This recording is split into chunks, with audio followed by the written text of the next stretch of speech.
Welcome all to the series Understanding Goods and Services Tax, Part 2 of the topic Value of Supply. In the Part 1, we had discussed about the meaning of the term price is the sole consideration. Today, we will be discussing Section 15, Subsection 2 of CGST Act 2017, which provides certain specific things which have to be added to arrive at the value of supply under Section 15 of CGST Act. Section 15 Subsection 2 Clause A. इस clause को हम दो part में बांट सकते हैं। पहला part जो ये बोलता है कि वैल्यू ऑफ सप्लाई में किसी भी तरह के टैक्सेस, ड्यूटीज, सेसेस, फीस या चार्जेस जो किसी भी एक्ट में उस पर्टिकुलर ट्रांजैक्शन पे लग रहे हैं, that would be added. But other than वो टैक्सेस जो इस एक्ट में लग रहे हैं या फिर एसजीएसटी एक्ट में लगते हैं या यूटीजीएसटी एक्ट में लग रहे हैं या फिर goods and services tax compensation to state act में लग रहे हैं। मतलब 15(2)A बोलता है कि वैल्यू ऑफ सप्लाई में इस एक्ट में लगने वाले टैक्सेस को या एसजीएसटी, यूटीजीएसटी या कंपेंसेशन टू स्टेट्स एक्ट में लगने वाले टैक्स को छोड़ करके हर तरह के टैक्सेस, ड्यूटीज, सेसेस और फीस जो है वो वैल्यू ऑफ सप्लाई में शामिल होंगे। तो अगर मैं इसको और प्रैक्टिकली समझने की कोशिश करूं तो ये प्रोविजन कहीं ना कहीं ये बोलता है कि जब मैं किसी सप्लाई को पूरा करता हूं और मैं रिसिपिएंट को देता हूं तो उस सप्लाई को पूरा करने तक के जितने भी टैक्सेस हैं जो उस ट्रांजैक्शन पे लग रहे हैं वो सब जुड़ने के बाद ही इस एक्ट में वैल्यू ऑफ सप्लाई निकलेगी और वही वैल्यू ऑफ सप्लाई सेक्शन 9 के लिए लेवी ऑफ टैक्स के लिए वैलिड होगी। तो in simplistic term, any taxes, duties, cesses, fees or charges under any law for the time being किसी भी लॉ में लगने वाले सब वैल्यू ऑफ सप्लाई में जोड़ेंगे other than this act, SGST Act, UTGST Act and Goods and Services Act, Compensation to States Act.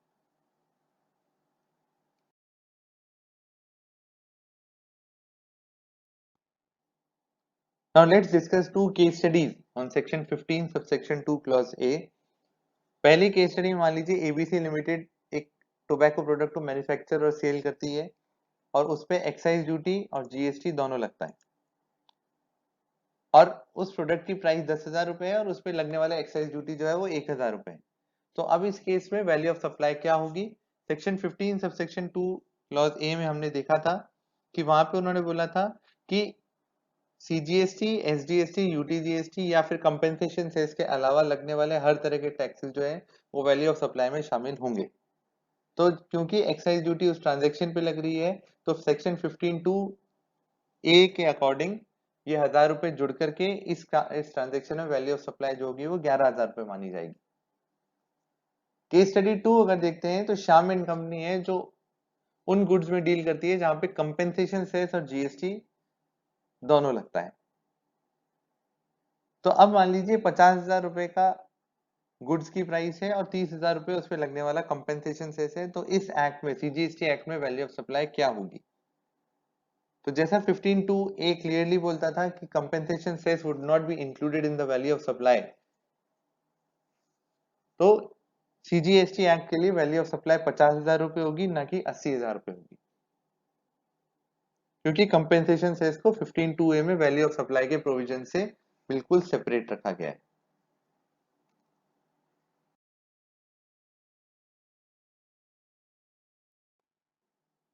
अब हम इस पॉइंट को डिस्कस करते हैं कि section 15 subsection 2 clause A of CGST act जब ये बोलता है कि value of supply includes all taxes, duties, cesses, fees और charges leviable under any law for the time being in force, तो वो कौन से टैक्सेस या ड्यूटीज या सेसेस को रेफर कर रहा है?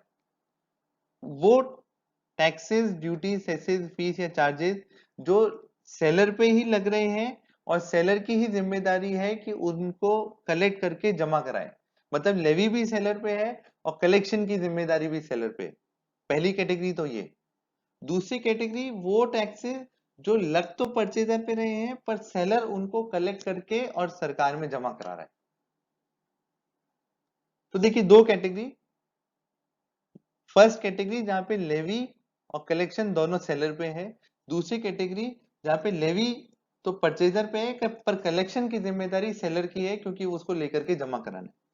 तो पहली जब मैं कैटेगरी की बात करता हूं जहां पे लेवी और कलेक्शन की जिम्मेदारी दोनों सेलर की है, तो वहां पे एक सिंपल सा एग्जांपल आता है जो एक्साइज ड्यूटी की बात कर सकते हैं हम, या फिर हम जीएसटी एक्ट की बात कर सकते हैं। जीएसटी एक्ट बोलता है सेक्शन 9 कि GST should be paid by the taxable person, and taxable person is the person who is registered or liable to be registered under section 22 or 24 of CGST Act। इसका मतलब है कि supplier जो है उसी को ही टैक्स कलेक्ट करना है, उसकी जिम्मेदारी है टैक्स कलेक्ट करके और जमा कराने की, और उस पे ही वो लेवी है। दूसरा अगर मैं बात करता हूं तो मंडी फीस, मंडी फीस एक ऐसी फीस है जो परचेजर पे लेवी है पर उसको कलेक्ट करके जमा करने की जिम्मेदारी जो है वो सेलर की है। तो देखिए दोनों में डिफरेंस आ गया। In case of GST or the previous acts, say VAT Act, the levy was on the seller or the levy is on the seller and the collection responsibility is also on the seller. But in case of mandi fees, the levy is on the purchaser, but the responsibility for collection is on the seller. तो इस चीज को समझने के लिए मैंने honourable Rajasthan high court का judgment CTO circle D Jaipur versus messrs Britannia dairy private limited को रेफर किया, और वहां पे उसमें सेक्शन 2 क्लॉज 36 जो सेल प्राइस को डिफाइन करता है which is parameter to value of supply under CGST act. तो वो सेल प्राइस को डिफाइन करता है कि sale price means the amount paid और payable to a dealer and it should be inclusive of any statutory levy in respect of the goods. तो sale price में वो हर स्टैट्यूटरी लेवी को शामिल कर रही थी definition which was in respect of the goods.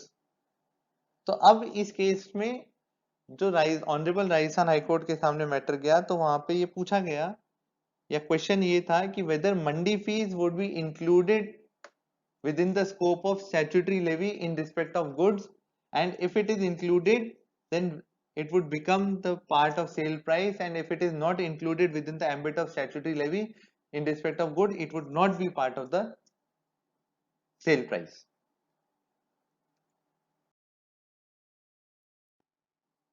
तो ऑनरेबल राजस्थान हाईकोर्ट ने फिर ये बोला कि the market fee charge by mandi samiti is not a levy on the seller but it is a levy on the purchaser.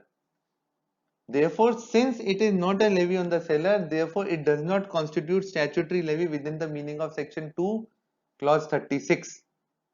और इस डिसीजन को देने के लिए they relied on the judgment of honorable apex court in the case of Messrs George Oaks Private Limited versus State of Madras, which provided that wherein a law tax is on the buyer and dealer is merely collecting agency, then such tax would be outside the scope of sale price। तो यहाँ पे honourable Rajasthan high court ने बहुत clearly lay down किया कि section 2 clause 36 में sale price की definition में जो स्टैट्यूटरी लेवी है उसमें से वही टैक्सेस आएंगे, the taxes which are levy on the seller. Any taxes which are levy on the purchaser but seller is acting on only as a collecting agency, those taxes would be following outside the scope of the sale price. Therefore, the learned single judge then held that he finds no substantial question of law as warranted under Section 84 of RWAT Act, and there is no force in the revision petition, particularly in view of the judgments of Honorable Supreme Court in case of State of Punjab versus Messrs Chhabra Rice Mills and State of Punjab versus Messrs Gurindita Mal Shruti Parak and Messrs George Oaks Limited versus State of Madras। तो अगर मैं इस decision को section 15 पे लगाता हूं तो क्या मैं ये बोल सकता हूं कि सेक्शन 15 2A की एम्बिट में वो ही टैक्सेस आएंगे which are levy on the seller and taxes which are levy on the purchaser, even though the supplier might be collecting those taxes, but these would be outside the scope of the value of supply. And therefore, as an alternative argument and based upon this decision, mandi fees might also fall outside the ambit of value of supply, since it is not a fees on the seller but it is a levy on the purchaser. तो उसी तरह से अगर मैं बात करता हूं RTO tax जो रजिस्ट्रेशन का है, अगर कोई जना अपना व्हीकल बेचता है और व्हीकल बेचते समय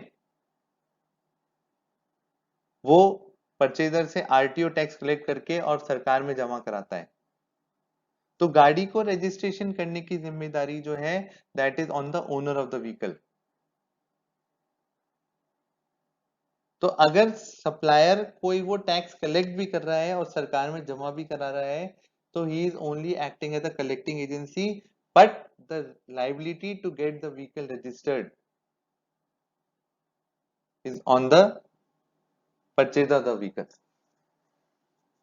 So using that principle, I can say that wherein an automobile dealer is collecting RTO amount from the seller, it would not be included in the value of supply.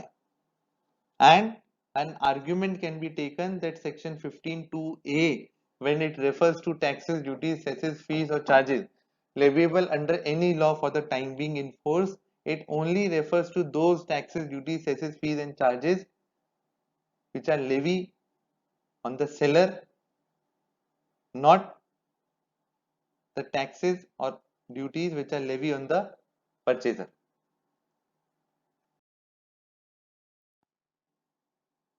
Now coming to section 15(2)(b). Section 15(2)(b) provides that the value of supply shall include any amount that the supplier is liable to pay in relation to such supply, but which has been incurred by the recipient of the supply and not included in the price actually paid or payable for the goods or services or both.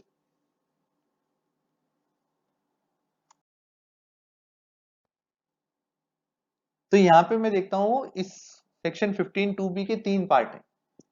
पहला part तो बोलता है कि the supplier should be liable to pay the amount in relation to supply.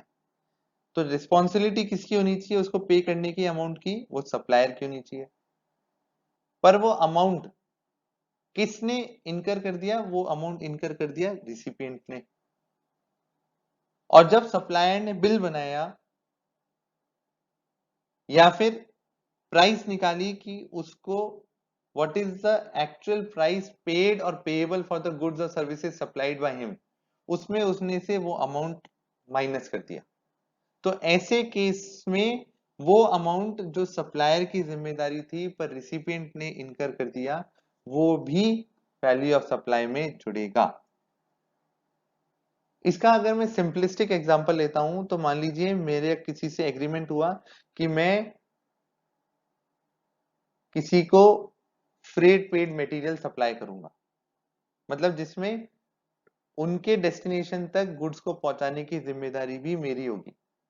और हमारा contract हुआ कि a combined price of say 1,50,000 was decided for the supply of goods including transportation of goods to the door of the recipient. अब जब वो transporter goods को deliver करने गया तो उसको रिसिपिएंट ने 10,000 रुपए का पेमेंट कर दिया टुवर्ड्स ट्रांसपोर्टेशन कॉस्ट। अब यहाँ पे ट्रांसपोर्टेशन की जिम्मेदारी सप्लायर की थी, पर पे उसको किसने कर दिया, रिसिपिएंट ने कर दिया। अब अगर सप्लायर जो है वो 1,40,000 रुपए का बिल बनाता है, क्योंकि 10,000 रुपए 1.5 लाख में से 10,000 रुपए तो ऑलरेडी रिसिपिएंट ने पे कर दिए, तो ऐसे केस में सेक्शन 15(2)(b) बोलता है कि बिल जो है वो 1,40,000 का नहीं बनेगा, बिल 1,50 का बनेगा, क्योंकि वो 10,000 रुपए जो है वो जिम्मेदारी जो थी इनकर करने की सप्लायर की थी, and even though it has been paid by the recipient but still it would be included in the value of supply by the supplier.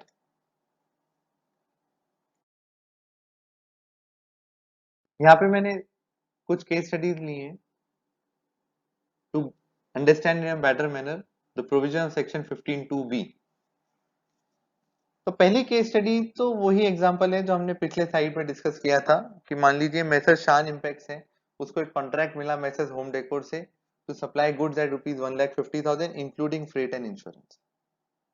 अब जब वो माल पहुंचा मैसर्स होम के पास में, होम डेकोर के पास में, तो उन्होंने 10,000 रुपए का पेमेंट ट्रांसपोर्टर को कर दिया।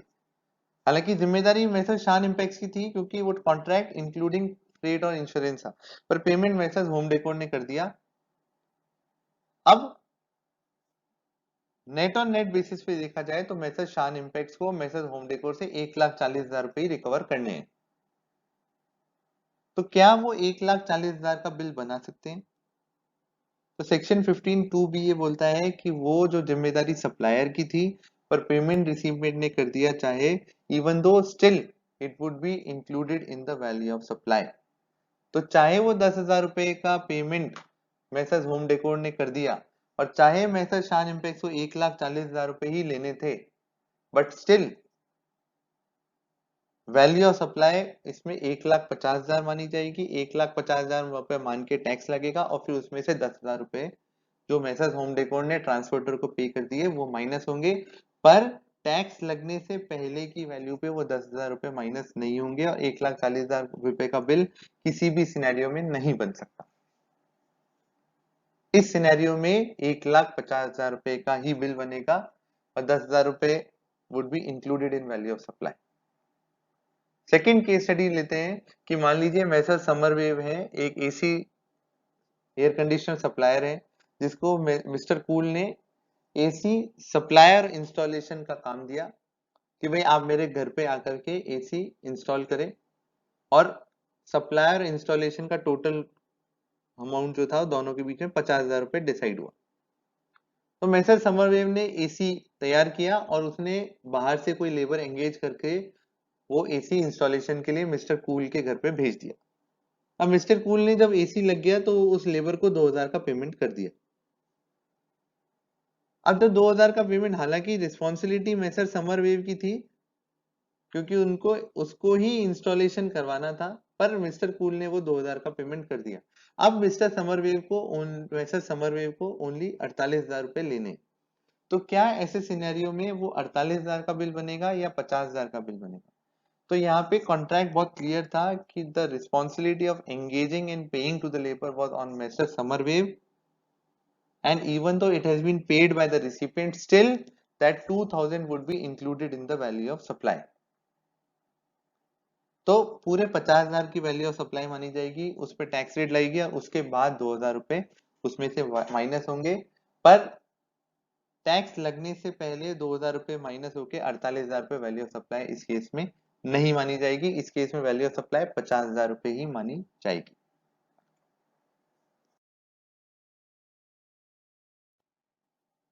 केस स्टडी 3 लेते हैं कि जहां पे मेसर्स इक्विपमेंट जो मशीन मैन्युफैक्चर करते थे उनको मेसर्स इंडस्ट्री ने बोला कि आप हमारे लिए एक मशीनरी मैन्युफैक्चर करिए। तो मेसर इंडस्ट्री ने बोला एक मेसर इक्विपमेंट को कि आप हमारे लिए मशीनरी मैन्युफैक्चर करिए, और जो भी टूल्स होंगे जो मशीनरी मैन्युफैक्चर में आएंगे they would be belonging to messrs equipment. और टोटल कॉन्ट्रैक्ट की वर्थ जो थी वो 1,00,000 रुपए थी। अब मैसर इक्विपमेंट को अपने ही टूल्स यूज करके मैसर इंडस्ट्री के लिए एक मशीनरी बनानी थी,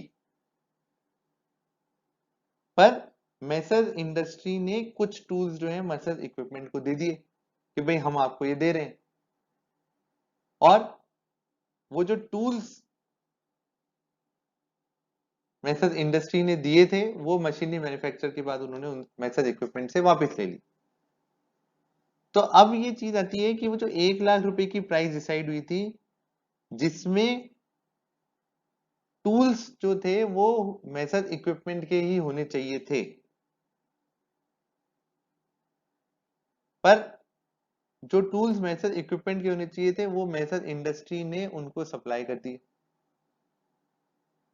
तो वो जो टूल्स की कॉस्ट है क्या वो 1,00,000 के अलावा वैल्यू ऑफ सप्लाई में जुड़ करके उसकी वैल्यू निकाली जाएगी?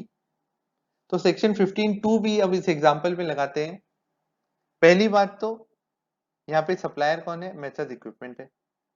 उनकी जिम्मेदारी क्या थी कि सारे टूल्स जो मैन्युफैक्चरिंग में यूज होंगे वो किसके होंगे, खुद के होंगे।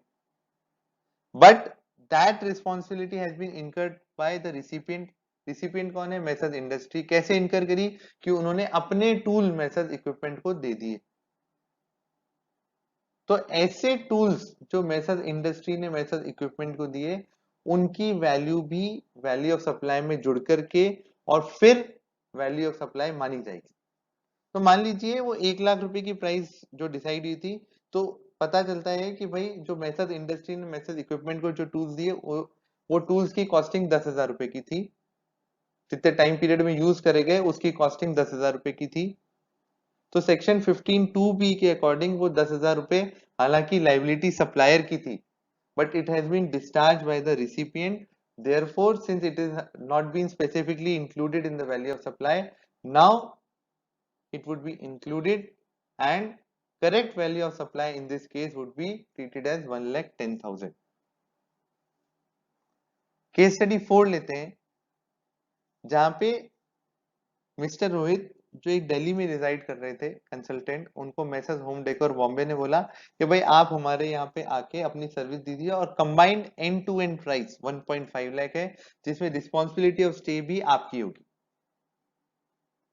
तो अब 1.5 लाख रुपए में रिस्पॉन्सिबिलिटी ऑफ स्टे किसकी थी, मिस्टर रोहित की खुद की थी।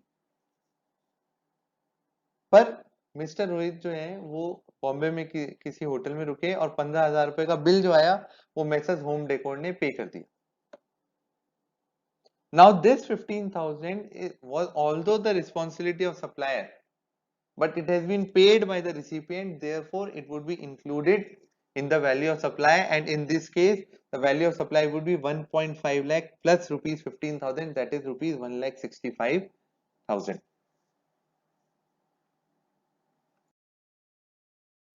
तो इस बैकग्राउंड में now let's try to arrive at a process to how to arrive at the correct value of supply. तो जो सबसे पहला काम हमको करना चाहिए, we should analyse the contract between the two parties for the scope of work to be executed, कि भाई अल्टीमेटली वो कॉन्ट्रैक्ट क्या बोल रहा है, कि उसका स्कोप क्या है कॉन्ट्रैक्ट का। अब मान लीजिए मैं देखता हूं कि दो पार्टीज के बीच में कॉन्ट्रैक्ट हुआ, उस कॉन्ट्रैक्ट का स्कोप था मैन्युफैक्चरिंग ऑफ गुड्स। उसके बाद मेरा जो सेकंड स्टेप होना चाहिए वो ये होना चाहिए कि what are the activities integral for the work to be executed. तो अगर मेरा कॉन्ट्रैक्ट मैन्युफैक्चरिंग से रिलेटेड है, तो what are the activities which are integral for carrying out the activity of manufacturing. तो मैं देखता हूं कि मैन्युफैक्चरिंग करने के लिए लेबर भी होना चाहिए, और उसके साथ में मटेरियल भी होना चाहिए। और सब नॉर्मल कॉमन पार्लेंस में ये होता है कि लेबर और मटेरियल दोनों सप्लायर के होते हैं। वो मटेरियल पे लेबर यूज करके, मशीन यूज करके, और एक गुड्स को मैन्युफैक्चर करता है और रिसिपिएंट को बेच देता है, रिसिपिएंट उसके अगेंस्ट में उसको कंसिडरेशन दे देता है। तो मैंने देखा कि मैन्युफैक्चर में इंटीग्रल एक्टिविटीज जो हैं that are supply of labour and material, और उस लेबर और मटेरियल को सप्लायर यूज करके मैन्युफैक्चरिंग एक्टिविटी कंप्लीट करेगा, एग्जीक्यूट करेगा। Now step 3 is ascertain who is, that is the supplier recipient, is responsible to carry out which activity out of the above activities as per the contract. तो अब अगर labour और material इसकी integral part है, तो ये दोनों की जिम्मेदारी किसकी है? क्या लेबर और मटेरियल दोनों की जिम्मेदारी है वो सप्लायर की है, या फिर इसमें से ये बोला गया है कि भाई लेबर और मटेरियल में से एक चीज जो है वो रिसिपिएंट की जिम्मेदारी होगी? अगर कॉन्ट्रैक्ट में कुछ भी नहीं लिखा हुआ है, तो फिर ये मानना पड़ेगा कि कॉमन पार्लेंस में इस चीज की जिम्मेदारी जिसकी होती है वो ही जना वो काम करेगा, और जो कंसिडरेशन लिखी हुई है that would be covering that scope of responsibility of that person. तो कॉमन पार्लेंस में अगर मैं बोलता हूं कि भाई मैं किसी को कोई चीज मैन्युफैक्चर करके दूंगा, तो कॉमन पार्लेंस में ये माना जाता है कि उसका लेबर और मटेरियल भी दोनों मेरा होगा, और जो कंसिडरेशन हम दोनों के बीच में डिसाइड हुई है that is covering both labour and material cost incurred by me. फिर स्टेप 4 आता है कि एक बार ये एसरटेन कर लिया कि जिम्मेदारी किसकी है, तो क्या वो रिस्पॉन्सिबिलिटी भी उसी पर्सन ने एग्जीक्यूट करी है। कहीं ऐसा तो नहीं कि जिम्मेदारी तो एक्स की थी पर उसको वाई ने बियर कर लिया।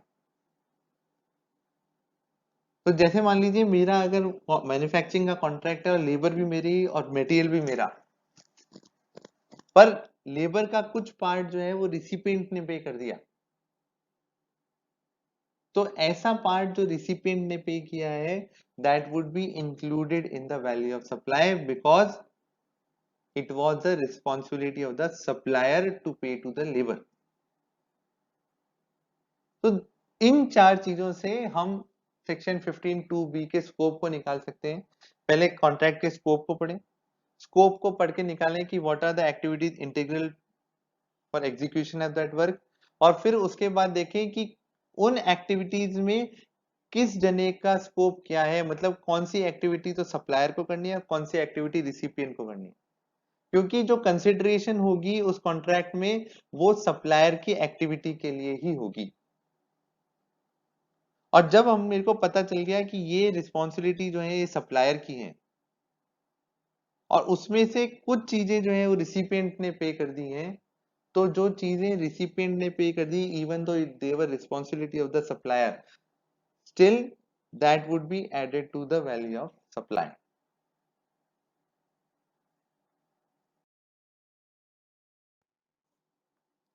अब हम चलिए समझते हैं कि प्रैक्टिकली जो हमने प्रोसेस देखा है या हमने जो प्रोविजन पढ़ा है उसका एप्लीकेशन कैसे होगा, और कैसे कोई एक्टिविटी जुड़ती है इंटीग्रल पार्ट में, तो किस तरह से वो स्कोप को चेंज करती है, और कैसे ही कोई एक्टिविटी किसी इंटीग्रल पार्ट में से हट जाती है तो किस तरह से स्कोप चेंज हो जाता है। नाम कॉन्ट्रैक्ट का कुछ भी हो सकता है, तो मैंने एक एग्जांपल लिया है, चार सिनेरियोज लिए हैं जहां पे nomenclature of the contract is manufacturing, but how in the four scenarios the scope of the activity would be changing from the point of view of the supplier। तो मेरा कॉन्ट्रैक्ट है मैन्युफैक्चरिंग का, और by default ये माना जाता है कि मैन्युफैक्चरिंग कॉन्ट्रैक्ट में लेबर और मटेरियल जो होगी वो सप्लायर की होगी, और ऐसे केस को नॉर्मल पार्लेंस में मैन्युफैक्चरिंग बोला जाता है, और उसमें जो भी कंसिडरेशन रिसिपिएंट देता है that is towards the cost incurred for labour and material and the services cost of the supplier. दूसरा सिनेरियो लेते हैं कि लेबर और मटेरियल की जिम्मेदारी अभी भी सप्लायर की है, पर लेबर को पेमेंट जो है वो रिसिपिएंट ने कर दिया। तो ऐसे केस में एक्टिविटी अभी मैन्युफैक्चरिंग रही, नेचर ऑफ एक्टिविटी, पर जो पेमेंट रिसिपिएंट ने कर दिया that would be covered by section 15(2)(b), और जितना पेमेंट रिसिपिएंट ने किया है that would be added to the value of supply. तीसरा सिनेरियो लेते हैं कि नोमेनक्लेचर अभी भी मैन्युफैक्चरिंग है, पर अब सिर्फ लेबर सप्लायर की है पर मटेरियल रिसिपिएंट का है। Now the nature of contract has shifted from manufacturing to job work. Now, the activity is no more of manufacturing of goods. The activity is now job work. Any treatment or process on a material belonging to other person. That treatment or process might be resulting into manufacturing of goods. But now since the goods are not belonging to the supplier, now the activity would be falling under the category of labor और job work by the supplier. तो देखिए हमको सिर्फ नाम पे नहीं जाना है कि वो नाम क्या बोल रहा है, हमको उसके बेसिक नेचर को भी देखना है। अब चौथा सिनेरियो लेते हैं कि जहां पे लेबर रिसिपिएंट की है पर रॉ मटेरियल सप्लायर का है। तब इस केस में now it would be a contract for supply of goods, as a raw material. Since the activity of carrying out any treatment or process would be done by the labor which is belonging to the recipient. तो चार scenario में देखते हैं कि nomenclature कुछ भी हो सकता है, but the nature of the contract would be changing. In the first scenario, under common parlance, labor and material belonging to the supplier, it is manufacturing of goods.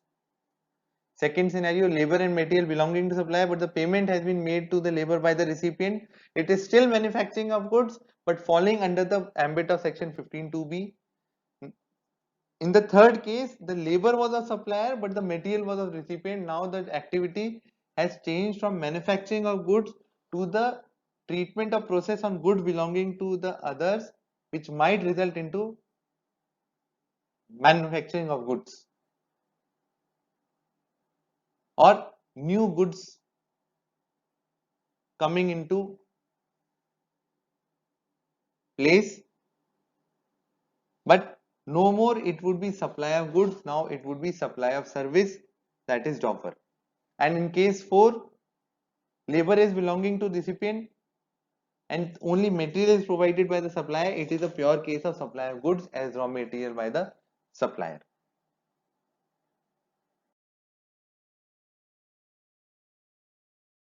Now I've referred to certain decisions in this regard. In this case of Messrs Hindustan Sugar Mills versus State of Rajasthan, the obligation of the dealer was to deliver the goods free on rail destination, railway station. तो यहाँ पे seller की responsibility थी कि वो railway station तक goods को deliver करेगा और सेलर ही उसकी कॉस्ट इनकर करेगा. तो अगर चाहे परचेजर ने उसका फ्रेट का पेमेंट कर दिया है, but still the amount paid by purchaser would be included in the value of sale price.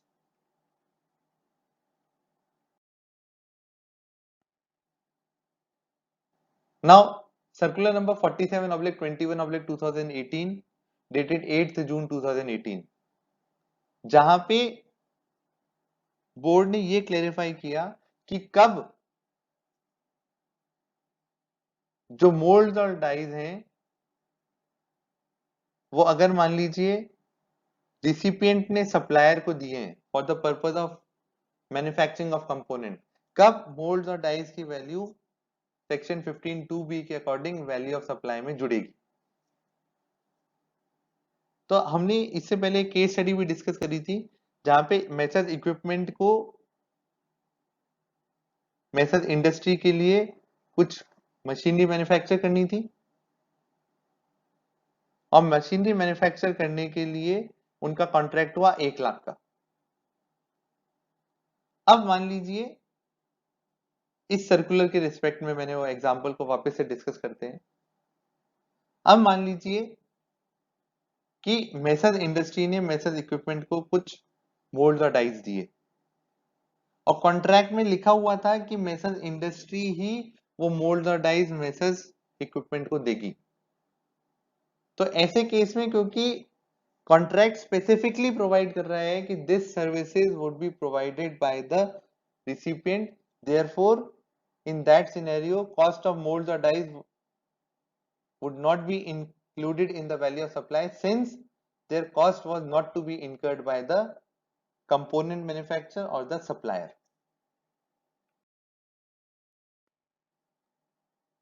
पर अगर कॉन्ट्रैक्ट सप्लायर और रिसिपिएंट के बीच में होता कि रिसिपिएंट की सप्लायर को जो कंपोनेंट मैन्युफैक्चर करना है वो सारा का सारा अपने ही टूल्स यूज करके करना है, जैसा हमने पिछले वाले केस स्टडी 3 में डिस्कस किया था कि जो सप्लायर होगा वो अपने ही टूल्स यूज करके और मैन्युफैक्चरिंग करेगा मशीन की, और ऐसे केस में रिसिपिएंट उनको कोई टूल्स दे देता है.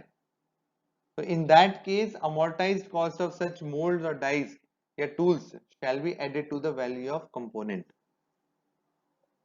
और ऐसा क्यों? क्योंकि the supplier, that is the manufacturer of the component, was responsible to incur the cost of tools but that cost of tools has been incurred by the recipient, and since it has been incurred by the recipient, although the obligation of the supplier, therefore it would be added to the value of supply. अब हम AAR Karnataka का एक decision discuss करते हैं in the case of messrs Hical technologies private limited 110 taxman.com 189। यहाँ पे जो applicant था he was a job worker, और उसने जो प्रिंसिपल था उसके लिए job work activity carry out करी which involve assembly integration and testing of converters. अब जो कॉन्ट्रैक्ट था it specifically provided that certain physical inputs of critical components to be provided free of cost by the principal, and the non-critical components are to be arranged by the applicant, और उन दोनों को assemble करके जो applicant labour use करेगा और उससे वो जॉब वर्क करके कंप्लीट करके दे देगा। तो देखिए तीन चीजें थी। कॉन्ट्रैक्ट स्पेसिफिकली प्रोवाइड कर रहा था कि की कंपोनेंट जो है वो प्रिंसिपल प्रोवाइड करेगा, और जो एप्लीकेंट होगा जो जॉब वर्कर है वो कुछ नॉन क्रिटिकल कंपोनेंट्स और लेबर यूज करके उन की कंपोनेंट्स पे काम करेगा और अपनी एक्टिविटी को पूरा करेगा। तब यहाँ पे क्वेश्चन ये आया कि जो की कंपोनेंट्स प्रिंसिपल दे रहा था जो फ्री ऑफ कॉस्ट थे, क्या उनकी वैल्यू ऑफ सप्लाई में जुड़ेगी एज पर सेक्शन 15(2)(b)। तो अब यहाँ पे हम तीन कंडीशन देखते हैं। क्या कॉन्ट्रैक्ट में बोला हुआ था कि वो की कंपोनेंट्स की रिस्पॉन्सिबिलिटी सप्लायर की है? जी नहीं। सप्लायर में प्रोवाइड कॉन्ट्रैक्ट में क्लियरली प्रोवाइड किया हुआ था कि वो की कंपोनेंट्स कौन प्रोवाइड करेगा? रिसिपिएंट प्रोवाइड करेगा।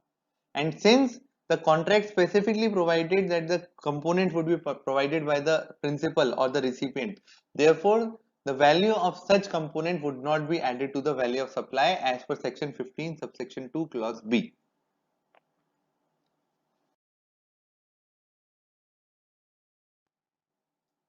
सेकेंड केस डिस्कस करते हैं, Nash industries private limited 103 taxman.com 91 AAR Karnataka, जहां पे अपीलेंट जो था वो जॉब वर्कर था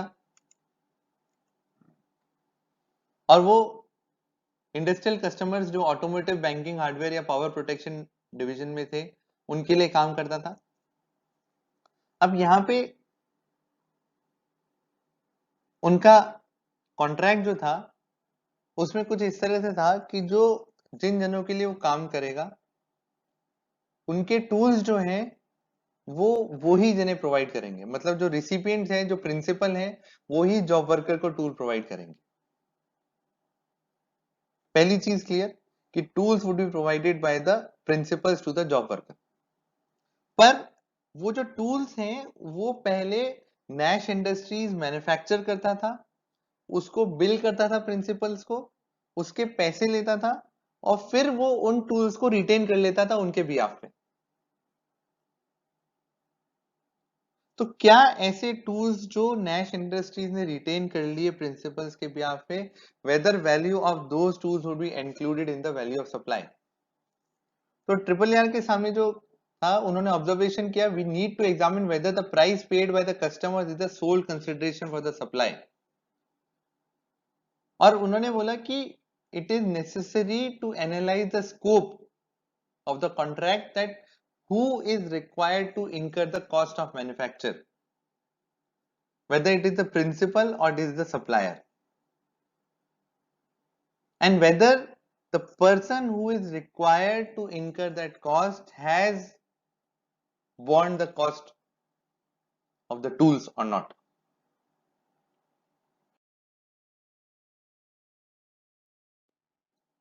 तो यहाँ पे AAR कर्नाटका ने बोला, on going through the above terms and conditions of the contract between the appellant and the principal, जो यहाँ पे DICV था, it is evident that the appellant is required to use DICV owned tool concerning the part of to be manufactured with the tool. तो जो responsibility थी it was on the principal to provide the tools, और क्योंकि responsibility principal की थी इसलिए जो tools Nash industries ने बनाए और प्रिंसिपल्स को बिल किए और फिर उनको रिटेन कर लिया, on their behalf, in the cost of those tools would not be included in the value of supply. तो हम यहाँ पे देखते हैं कि थोड़ा सा डिफरेंट तरह का ट्रांजेक्शन है, पर अल्टीमेटली उसका इम्पैक्ट वही है। यहाँ पे दो ट्रांजेक्शन शामिल है। पहला तो नैश इंडस्ट्रीज टूल्स बनाएगा, प्रिंसिपल्स को बिल्ड करेगा, उसकी कंसिडरेशन लेगा, वो ट्रांजेक्शन वहां खत्म हो जाएगा। अब सेकेंड ट्रांजेक्शन चालू होगा जहां पे जॉब वर्कर और प्रिंसिपल का काम आएगा, क्योंकि अभी तक इससे पहले वाला ट्रांजेक्शन में प्रिंसिपल टू प्रिंसिपल ट्रांजेक्शन था, कि जहां पे नैश इंडस्ट्रीज एक मैन्युफैक्चरिंग एक्टिविटी कर रहा था ऑफ मैन्युफैक्चरिंग ऑफ टूल्स। अब जब वो टूल्स की मैन्युफैक्चरिंग खत्म होकर के बिल्ड होकर के कंसिडरेशन आके ट्रांजेक्शन वो खत्म हो गया, अब वो टूल्स को नैश इंडस्ट्रीज ने रिटेन कर लिया प्रिंसिपल के बिहाफ पे, और उन टूल से मैन्युफैक्चरिंग कर दी मशीनरी की। तो क्वेश्चन जो था कि वो जो टूल्स यूज करके मशीनरी बनाई गई है, क्या उन टूल्स की कॉस्ट उसमें शामिल होगी? तो यहाँ पे जब कॉन्ट्रैक्ट देखा गया तो पता चला कि वो टूल्स की कॉस्ट जो बियर करनी थी वो रिसिपिएंट को करनी थी, ना कि नैश इंडस्ट्रीज को करनी थी। तो इसलिए अगर रिसिपिएंट ने नैश इंडस्ट्रीज को टूल दिए भी हैं तो उस केस में उसकी वैल्यू ऑफ सप्लाई शामिल नहीं होगी। और ये जो डिसीजन था ट्रिपल आर कर्नाटका का, it was somewhere on the similar lines of the decision given in Messrs. Lear Automotive India Private Limited, 100taxman.com, 311 ER Maharashtra.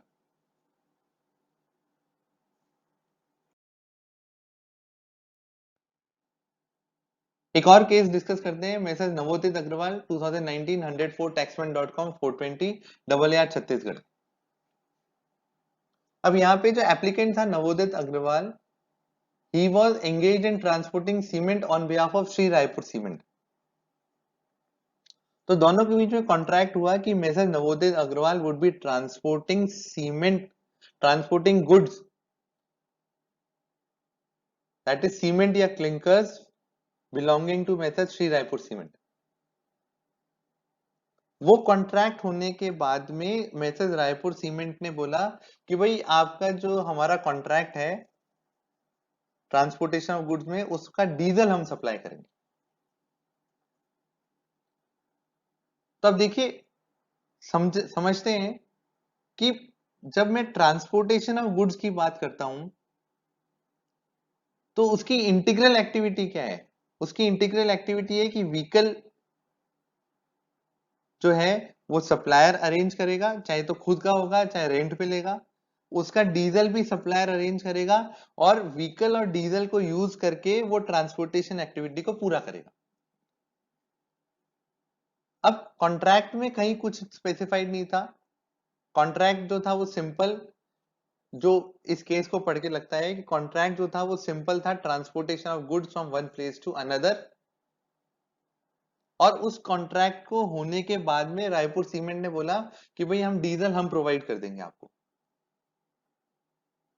अब जब हम सेक्शन 15(2)(b) के कंडीशन लगाते हैं तो डीजल की कॉस्ट थी, क्योंकि डीजल और व्हीकल दोनों मिलकर के ही ट्रांसपोर्टेशन एक्टिविटी हो सकती है, and these two are integral part of a transportation contract. तो अब अगर वो डीजल की पार्ट रिसिपिएंट बियर कर रहा है, which has to be borne by the supplier, and without the use of diesel there cannot be a transportation agreement or transportation activity. So when the cost of the diesel has been incurred by the recipient, although it was responsibility of the supplier, therefore the value of diesel would be included in the value of supply as per provision of section 15(2)(b). इस transaction को हमने जो process वो 4 steps का discuss किया था, उसके respect में अगर देखते हैं तो सबसे पहला, what is the scope of contract? The scope of contract is transportation of goods. What are the integral activities for transportation of goods? Integral activities arranging of transportation vehicle and diesel. Who was responsible in case the contract does not specify clearly? Who was responsible for arranging the vehicle and the diesel? It was supplier Messrs. Navodit Agrawal. Fourth step, whether since Messrs. Navodit Agrawal was liable to incur the cost of vehicle and diesel, whether he has incurred the cost of both of these things? No. Who has incurred the cost of diesel? Recipient has incurred the cost of diesel. Therefore, applying section 15(2)(b, the cost of diesel would be included in the value of supply, and this was held by Honorable AR Chhattisgarh in the case of Messrs. Navodit Agrawal.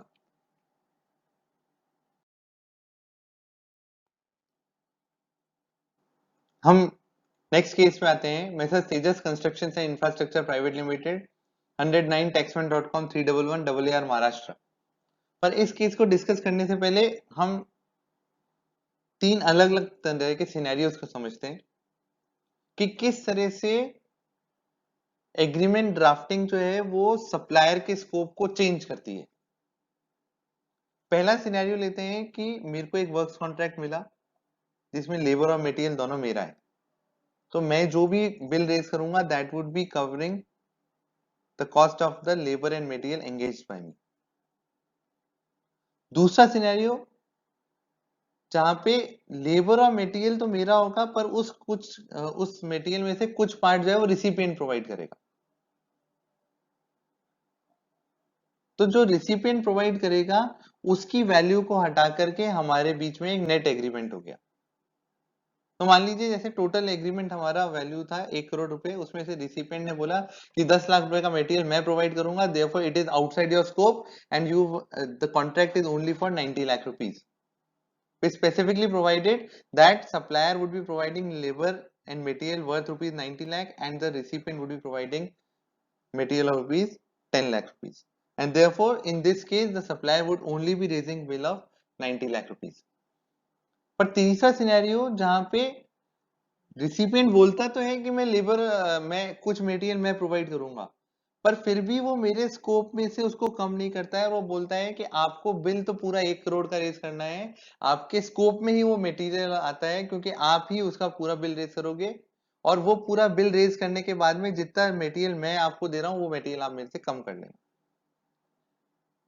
So even though that material, the cement is being provided by the recipient, but still it is not excluded from my scope as per the agreement, and I have to raise the entire bill of 1 crore rupees, and after raising bill of 1 crore rupees 10 lakh rupees would be deducted। तो इस तरह के agreement में पूरा 1 करोड़ का scope मेरा ही रहा है as a supplier, even though some material was to be supplied by the recipient। ये केस 2 से कैसे डिफरेंट है, क्योंकि केस 2 में हमारे एग्रीमेंट ही 90 लाख पे हुआ था with a specific provision of materials being provided by the recipient, and that material which was provided by the recipient was taken outside my scope by virtue of the agreement। But in case 3, that material which is being provided by the recipient has not been taken out of my scope, since I am still as a supplier required to raise the bill of entire amount, and after raising the bill of entire amount then only the value of material would be specifically deducted। तो ये जो case था Messrs. तेजस construction infrastructure private limited का, this was also on similar lines, जहां पे उन्होंने बोला कि सीमेंट और स्टील तो रिसिपिएंट प्रोवाइड करेगा, पर जो सप्लायर है वो पूरा का पूरे अमाउंट का जो 6 करोड़ रुपए का कॉन्ट्रैक्ट था जिसमें ऑल मटेरियल और लेबर शामिल थे, सप्लायर जो है वो 6 करोड़ का बिल रेज करेगा, और 6 करोड़ का बिल रेज करने के बाद में उसमें से सीमेंट और स्टील की वैल्यू माइनस होगी। अब सपोजिटली मान लीजिए सीमेंट और स्टील की वैल्यू 1.5 करोड़ रुपए है, तो क्या वैल्यू ऑफ सप्लाई 6 करोड़ मानी जाएगी या वैल्यू ऑफ सप्लाई 4.5 करोड़ रुपए मानी जाएगी?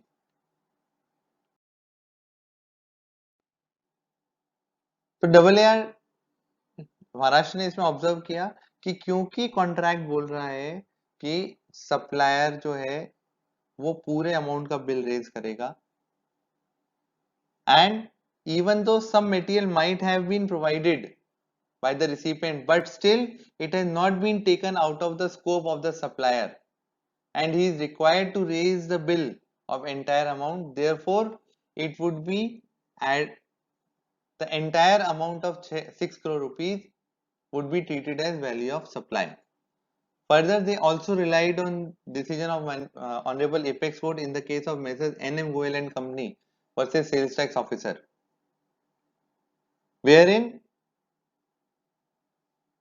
the Honorable Apex Court observed that if the seller is required to raise the bill of entire material, even though it has been provided by the recipient, in that case it would be treated that the seller is purchasing property of all the material which has been used or consumed by him, whether or not supplied by the recipient. तो चाहे मेरे को recipient कुछ material supply करे, पर अगर contract बोलता है कि मेरे को उसकी वैल्यू जोड़ के ही बिल रेज करना है, तो मैं उसमें सारे के सारे मटेरियल की प्रॉपर्टी ट्रांसफर करूंगा, चाहे वो मेरे को रिसिपिएंट ने दिया हो या नहीं दिया हो। और क्योंकि मैं सारे मटेरियल की प्रॉपर्टी ट्रांसफर करूंगा, इसलिए मेरी वैल्यू ऑफ सप्लाई या फिर सेल्स प्राइस जो होगी, that would be including the material supplied by the recipient to me. और इसी प्रिंसिपल को फॉलो करते हुए ऑनरेबल डबल ए महाराष्ट्र ने बोला कि since the material being supplied by the recipient has not been taken outside the scope of the supplier and supply is required to first raise the bill of entire amount and then only the value of cement would be deducted. So therefore, the tax would also be levied on the entire amount, and after the levy of tax, then only the value of cement or steel would be deductible.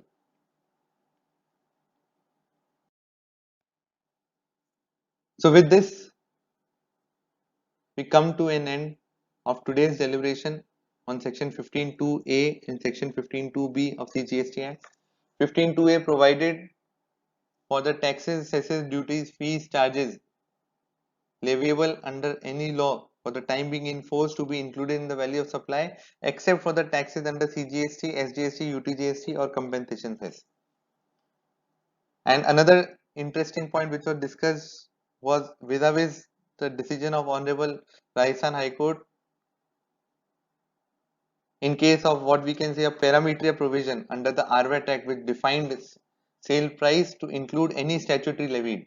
And the question before the Honorable Rajasthan High Court was whether statutory levied as provided in the definition of sale price was covering statutory levied on the seller and collected by the seller, or it also included statutory levied on the buyer but collected by the seller. And Honorable Rajasthan High Court said that only statutory levies which are levied on the seller and collected by the seller are to be included in the sale price, and not those levies which are leviable on the buyer but collected by the seller. So it would be interesting to see how this decision plays its part in GST regime and how the things unfold. But surely it has a weight in GST regime as well. And in case of section 15.2b, we discussed how any obligation which has to be incurred by the supplier but is borne by the recipient is to be included in the value of supply. And the main thing which is required to interpret this provision is to first ascertain the contract, the scope of the contract, the integral activities of the contract, and out of the supplier and the recipient, what are the scope of the responsibilities of those integral activities of the supplier, and whether supplier has discharged those responsibilities on his own, and if no, and out of those responsibilities of supplier, if some responsibilities have been discharged by the recipient, then that value would be added to the value of supply. और अगर contract कुछ भी नहीं बोलता है, तो common parlance में जो स्कोप ऑफ एक्टिविटी में फॉल करता है सप्लायर के, ये माना जाएगा कि consideration is compensating all those scope, and if any of those activities outside that scope is being performed by the recipient and the contract does not provide otherwise, then that would also be treated as forming part of value of supply under section 15(2)(b).